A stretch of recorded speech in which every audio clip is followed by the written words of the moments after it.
Hi everyone, in front of me I've got OPPO F27 and let me share with you how to change system language on this device.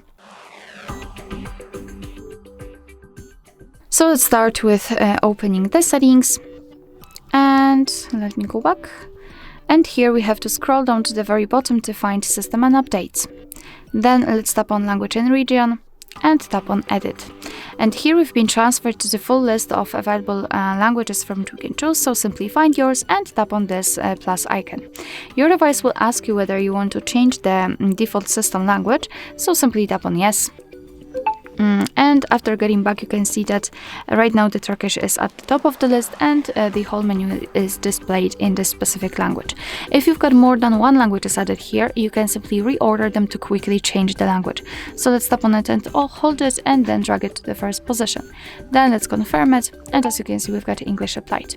You can also remove the languages from this list, so simply tap on edit, and here we have to remove the language just by tapping on this minus icon, and after getting back you can see that you've got only one language applied in this, let's say, shortcut list.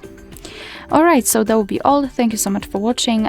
Please hit the subscribe button and leave the thumbs up.